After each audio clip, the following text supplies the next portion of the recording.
दिवाळीच्या बाबतीत ना बऱ्याचदा श्रीरामांसोबत कनेक्ट केलं जातं की ते दसऱ्याला जिंकले आणि त्याच्यानंतर 21 दिवसात चालत आले आणि त्याच्यामुळे आपण ते सेलिब्रेट करतो. म्हणजे गुगल मॅपवरती पण ते 21 दिवस चालत आल्याचा मॅप दाखवतात वगैरे. त्या कथा काय आहेत? आपल्याकडे मगाशी जो म्हटला लोकोत्सव, हा कुठल्या ना कुठल्या तरी पद्धतीने देवाशी जोडणं ही एक सामाजिक भावनिक गरज असते. ज्या महापुराणातल्या इतिहासातल्या ज्या अशा लोकोत्तर विभूती आहेत त्यांच्या चरित्रातल्या प्रसंगांशी हे सण जोडणं ही एक नॅचरल हॅबिट लागलेली आहे भारतीयांना, असं म्हणायला हरकत नाही. पुराण इतिहासाचाच संदर्भ घेतला तर वाल्मिकी रामायण म्हणा किंवा स्कंद पुराणातले सगळ्या तिथी संदर्भ म्हणा, यात कुठेही रावणवध किंवा ह्याचा कालावधी आश्विन कार्तिक सांगितलेला नाही. तो मूळ संदर्भ जो आहे तो चैत्र आणि वैशाखाचा आहे. चैत्र वैशाखाच्या संधिकाळात रावणवध झाला आणि येताना राम चालत आलेले नाहीत, ते पुष्पक विमानात बसून आलेत. कारण भरताला वचन दिलंय की ज्या दिवशी 14 वर्ष पूर्ण होतील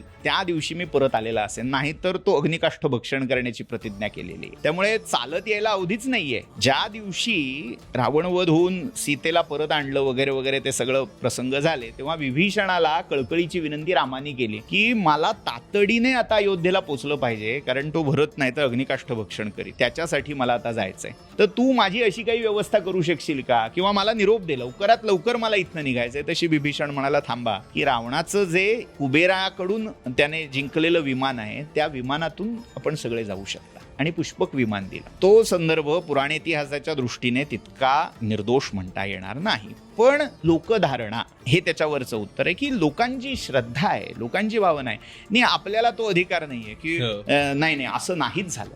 जर न बुद्धिभेदम जनयेद अज्ञानाम कर्मसंगीनाम, असा गीतेचा सिद्धांत. त्यामुळे बुद्धिभेद करण्यापेक्षा ज्याला जी भावना आहे त्याप्रमाणे करण्याचं अभिव्यक्ती स्वातंत्र्य आपल्या संस्कृतीने दिलेलं आहे.